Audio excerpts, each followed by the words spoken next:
अस्सलाम वालेकुम गाइस, मैं हूं आपका टीचर शहाब और वेलकम करता हूं अपने चैनल माई टेक फैमिली के ऊपर। आज की जो वीडियो है वो बहुत ज़्यादा इंटरेस्टिंग होने वाली है, क्योंकि आज की वीडियो का जो टॉपिक है वो बहुत ज़्यादा इंटरेस्टिंग है। जैसा कि आप लोगों को पता है कि मेरे चैनल के ऊपर जो वीडियोस अवेलेबल है उसके अंदर कुछ वीडियोस ऐसी हैं जिसके अंदर हमने बेसिक आईटी का यानी कि माइक्रोसॉफ्ट ऑफिस के कोर्स का जो है स्टार्ट किया था। इसका मतलब ये है कि मैं आपको एमएस ऑफिस के बारे में, जो उसका सॉफ्टवेयर है उसके बारे में एजुकेट करूंगा कि उनको आप लोग किस तरह से यूज़ कर सकते हो। और कुछ वीडियोस मेरी अपलोड भी हैं जो कि मैंने कुछ टाइम के बाद डिसकंटिन्यू कर दिया था, क्योंकि मैं वीडियो बना नहीं सका था। क्योंकि मेरे चैनल के ऊपर आपने मेरी एक वीडियो देखी है, उसके अंदर मैंने बताया कि कम्युनिटी गाइडलाइन मुझे आ गई थी, जिसकी वजह से मेरा जो दिल है वो थोड़ा-सा ख़राब हो गया था, जिसकी वजह से मैं वीडियो नहीं बना पाया। कह सकते हैं कि मैं डिसअपॉइंट हो गया था थोड़ा-सा। लेकिन मैंने सोचा कि मैं अपनी रेगुलर वीडियोज़ के साथ अपनी उस क्लासेस की वीडियोज़ को भी स्टार्ट करता हूँ, ताकि आप लोगों को अगेन प्रॉपर एजुकेट कर सकूँ। तो जहाँ पे हमने लास्ट उसको वाइंड अप किया था, वहाँ से ही आगे स्टार्ट करते हैं। तो वीडियो को स्टार्ट करने से पहले आप लोगों से बस छोटी सी रिक्वेस्ट, वीडियो को लाइक करिएगा, शेयर करिएगा और चैनल को सब्सक्राइब लाजमी करिएगा। चलें, हम बिना टाइम को वेस्ट किए हम अपनी आज की इस वीडियो को आगे बढ़ाते हैं। आज की वीडियो का जो टॉपिक है उसमें हम एम एस वर्ड को ही अगेन सीखेंगे। तो सबसे पहले हम क्या करते हैं, हम एम एस वर्ड को ओपन कर लेते हैं। जैसे ही हम एम एस वर्ड को ओपन करेंगे, हमने लेना है यहाँ पे ब्लैंक डॉक्यूमेंट। और पिछली वीडियो के अंदर हम लोगों ने जाना था हेडर फुटर और sorry comment, header footer and page number के बारे में। तो आज के इस वीडियो के अंदर हम लोग उसके आगे कंटिन्यू करेंगे। और हेडर जो है उसका एक और फंक्शन है जिसके ऊपर मैं डिटेल वीडियो बनाऊंगा, तो हम बाद में वो सीख लेंगे। अभी हम उसके आगे वाले फंक्शंस के बारे में जानते हैं। आगे वाले फंक्शंस में सबसे पहले हमारे पास आता है टेक्स्ट बॉक्स। टेक्स्ट बॉक्स के अंदर क्या है कि ये एक छोटा सा बॉक्स आपको मिल जाएगा, उसको आप अपने वर्ड डॉक्यूमेंट के अंदर ऐड करोगे और उसके अंदर कुछ टेक्स्ट, डमी टेक्स्ट होगा, आप उसको बैक स्पेस करके आप अपनी मर्जी का कोई भी टेक्स्ट उसके अंदर पुट कर सकते हो। अब टेक्स्ट बॉक्स के यहाँ पे डिफरेंट स्टाइल्स हैं, आप कोई भी टेक्स्ट बॉक्स ले सकते हो। हम ज़्यादा यूज़ करते हैं एम्प्टी टेक्स्ट बॉक्स, जिसको हम यहाँ पे देख रहे हैं ड्रा टेक्स्ट बॉक्स के नाम से। तो एम्प्टी टेक्स्ट बॉक्स का क्या होता है, हम उसके अंदर अपनी मर्जी से सिंपली कोई भी टेक्स्ट लिख सकते हैं। उसके बाद हमारे पास आगे है क्विक गैलरीज। क्विक गैलरीज का जो है ये हम बाद में करेंगे, ये भी थोड़ा डिटेल वीडियोस होती हैं, तो हम इनको सिंपली एक प्रॉपर वीडियो इन्हीं के ऊपर बना के हम आगे डिटेल में पढ़ेंगे। उसके बाद है हमारे पास क्या कहते हैं, वर्ड आर्ट। वर्ड आर्ट को अगर आप मेरी वीडियो शुरू से जाकर देखें तो आपने होम के ऊपर यहाँ पे ये वाला टूल पढ़ा था टाइपोग्राफी का, तो इसी तरह वर्ड आर्ट है। आप यहाँ पे देखो, आपका जो स्टाइल अल्फ़ाबेट्स के नज़र आ रहे हैं, अगर हम इंसर्ट में जाके वर्ड आर्ट को क्लिक करें तो यहाँ पे भी वही स्टाइल आपको मिलेंगे। तो ये सिमिलर है उसके साथ, तो इसलिए इसको अब अगेन पढ़ने का कोई फ़ायदा नहीं। अब इसके बाद हमारे पास आता है ड्रॉप कैप। अब ड्रॉप कैप देखो अभी ब्लर है, आप ये ना सोचना कि ये तो यूज़ ही नहीं हो रहा, यूज़ हो रहा है। इसको यूज़ किस तरह से करना है, यहाँ पे हम सिंपली एक डमी पैराग्राफ लेके आते हैं जिसकी शॉर्टकट की है is equal to round bracket on off, और यहाँ पे हमने सिंपली इसको एंटर कर देना। जैसे ही आप एंटर करते हो आपके पास एक डमी पैराग्राफ आ जाता है। अब देखो यहाँ पे अगर मैं पैराग्राफ के किसी भी टेक्स्ट के ऊपर क्लिक करूँ, देन आप देखो ड्रॉप कैप का जो ऑप्शन है वो हमारे पास अवेलेबल हो गया। अब ड्रॉप कैप किस काम आता है, अब देखो आपने न्यूज़पेपर में ये स्टाइल देखा होगा अक्सर, जो कि ड्रॉप कैप के ज़रिए हम अप्लाई कर सकते हैं। तो अब हम यहाँ क्या करते हैं, मैं एक वीडियो के जो फर्स्ट लेटर है जो कि वी है, हम उसको सिलेक्ट करते हैं। यहाँ पे मैं ड्रॉप कैप के ऊपर जाकर ड्रॉप को अप्लाई कर देता हूँ। अब देखो वी का स्टाइल थोड़ा चेंज हो गया। अब ये किस लिए कि आपने एक अल्फ़ाबेट को बड़ा शो करा दिया, उसके आगे उसकी पूरी जो तफसील है वो बयान कर दी, यानी कि डेफिनेशन को डिफ़ाइन कर दिया। तो ये एक ड्रॉप कैप इस काम आता है। इसके अंदर ड्रॉप कैप का एक और स्टाइल है, इसको मैं कंट्रोल जी करता हूँ वापस जाने के लिए, वी को अगेन सेलेक्ट किया हुआ है। यहाँ पे हम ड्रॉप कैप के अंदर जाए तो दूसरा स्टाइल ये वाला है। आगे ऊपर वाला जो था वो पैराग्राफ के अंदर ही रहते हुए जो ड्रॉप कैप था अल्फ़ाबेट के ऊपर अप्लाई हो गया। यहाँ पे देखो मार्जिन के अंदर वी चला गया, बाकी सारा पैराग्राफ अपनी जगह। तो ड्रॉप कैप इस तरह से आप यूज़ कर सकते हो। अब ड्रॉप कैप के बाद हमारे पास नेक्स्ट ऑप्शन है सिग्नेचर लाइन का। अब सिग्नेचर लाइन किस काम आता है, सिग्नेचर लाइन क्या होता है, ये आपके डॉक्यूमेंट के अंदर एक डिजिटल आईडी को जनरेट करवा देता है। डिजिटल आईडी मीन कि आप इसके ऊपर डिजिटल सिग्नेचर कर सकते हो। अब उसके लिए क्या होता है आपको भी पता है, जो सिग्नेचर होते हैं वो हमेशा डॉक्यूमेंट के लास्ट के ऊपर ऐड होते हैं। तो हम यहाँ पे लास्ट के ऊपर चले जाते हैं, यहाँ पे हम ऐड करते हैं डिजिटल सिग्नेचर। तो यहाँ पे जैसे ही मैं इसके ऊपर क्लिक करूँगा, आपसे वो पूछेगा व्हाट इज़ योर नेम, यानी कि सजेस्टिव सिग्नेचर के सिग्नेचर का जो जिसका आप साइन करवाना चाहते हो उसका नाम क्या है। अब फॉर एग्जाम्पल यहाँ पे मैं लिख देता हूँ शहाब, मेरा जो साइन करने वाले बंदा है जो उसका नाम है शहाब। अब वो नेक्स्ट आपसे पूछेगा आप अपना डेजिग्नेशन बताओ, यानी कि वो आपको कह रहा है कि आप किस जॉब के ऊपर काम करते हो, पोस्ट के ऊपर काम करते हो। तो मैं कहता हूँ कि मेरा जो डेजिग्नेशन है वो है यहाँ पे मैनेजर का। तो अगर हम यहाँ पे मैनेजर लिख लेंगे और देन वो कहेगा ईमेल। अब ईमेल के ऊपर जाके एक बहुत इंपॉर्टेंट बात ये है कि ईमेल आपने हमेशा वो वाला देना है। फॉर देखें, हमें डॉक्यूमेंट के अंदर कोई डिजिटल आईडी ऐड करने की ज़रूरत नहीं होती, लेकिन ये तब आती है जब आप किसी ऑफिस में काम करते हो, वहाँ पे आपको नीड होती है तो आप इसको प्रोवाइड करते हो। जब आप किसी के ऑफिस में काम कर रहे हो तो डिजिटल आईडी आपको उस ऑफिस की प्रोवाइड करनी है, यहाँ पे आपने अपनी पर्सनल आईडी नहीं देनी। तो यहाँ पे अब मैं तो वीडियो बनाने के लिए आपको सिखा रहा हूँ, तो हम यहाँ पे एक डमी ईमेल लिख देते हैं जो होगी xyz@gmail.com।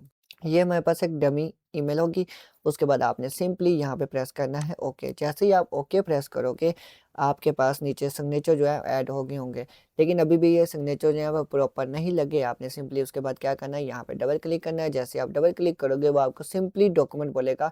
तो अभी तक हमने जो इस वीडियो के अंदर काम किया हमने उसको सेव नहीं किया, तो ये अभी सिंपल यही कह रहा है कि अगर आप सिग्नेचर अप्लाई करना चाहते हो तो आप सिंपली इस डॉक्यूमेंट को सबसे पहले सेव करो। तो हम यहाँ पे यस करते हैं।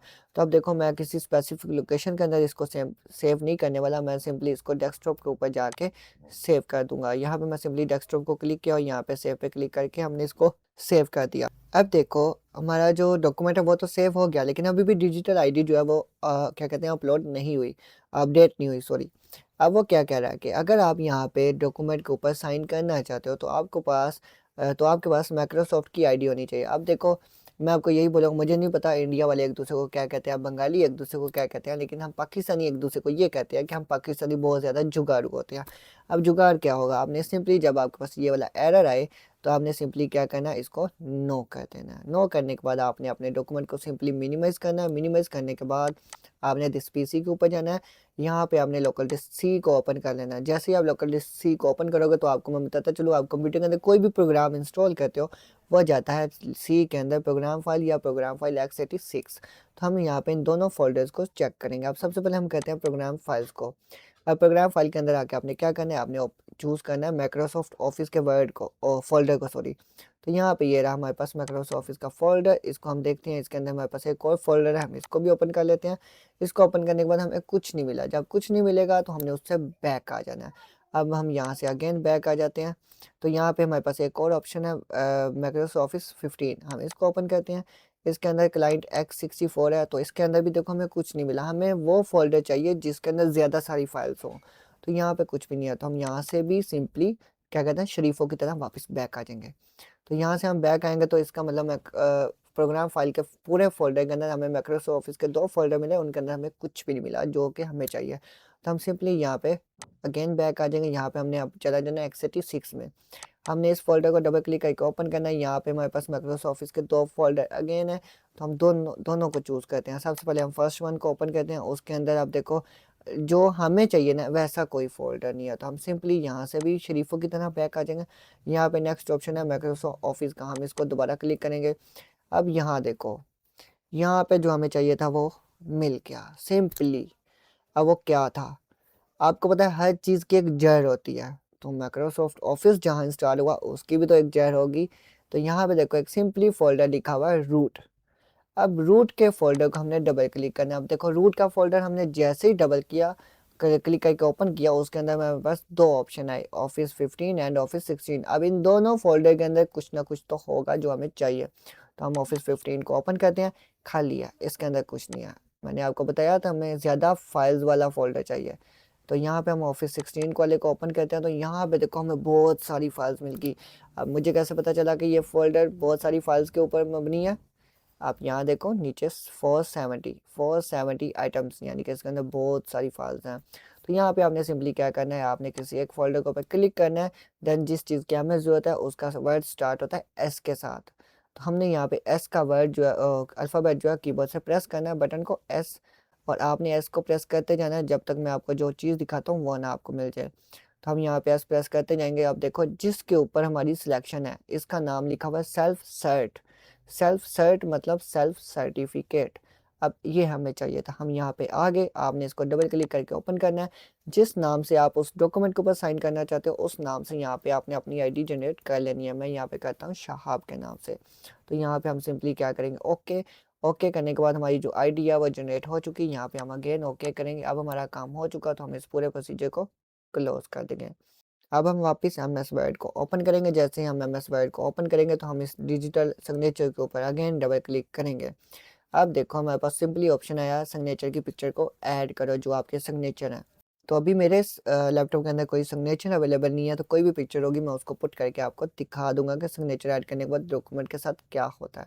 तो यहाँ पे जैसे ही हम सिलेक्ट इमेज पे जाएंगे, यहाँ पे हमारे पास कंप्यूटर के अंदर पिक्चर पड़ी है तो वर्क ऑफलाइन पे जाएंगे और यहाँ से हम कोई भी पिक्चर ले लेते हैं। आप देखो हमने कोई भी पिक्चर ले ली, आपने यहाँ पे सिग्नेचर की पिक्चर ऐड करनी है। अब आप देखो यहाँ पे लिखा है साइन एज शाहाब, जो हमने वहाँ पे आईडी जनरेट की। अब यहाँ पे हमने सिंपली क्लिक करना है साइन के ऊपर और यहाँ से कर देना है यस, और यस करने के बाद करना है ओके। अब देखो डिजिटल आईडी ऐड करने के बाद क्या होता है कि आपका डॉक्यूमेंट जो है वो प्रोटेक्ट हो जाता है कि आप इसको मज़ीद एडिट नहीं कर सकते। लेकिन फिर भी अगर आप इसको एडिट करना चाहते हो तो ऊपर येलो पट्टी के अंदर आपको लिखा मिल रहा है एडिट एनी में, आप इस पर क्लिक करो, आपका डॉक्यूमेंट वापस अनलॉक्ड हो जाएगा, यानी कि आप उसको एडिट कर सकते हो, वो एडिटेबल हो जाएगा। तो ये था डिजिटल सिग्नेचर ऐड करने का तरीका। और आज की जो वीडियो आई थिंक बहुत ज़्यादा लंबी होने हो जाएगी, अगर मैं हम मज़ीद इस वीडियो के अंदर और वर्ड की कोई चीज़ें पढ़ेंगे। तो आज की वीडियो को यहीं पे वाइंड अप करते हैं। तो आज की वीडियो के लिए बस इतना ही। अगर आपको वीडियो अच्छी लगी तो वीडियो को लाइक करिएगा, शेयर करिएगा, चैनल को सब्सक्राइब लाजमी करिएगा। अपना ख्याल रखिएगा गाइस, अल्लाह हाफिज़।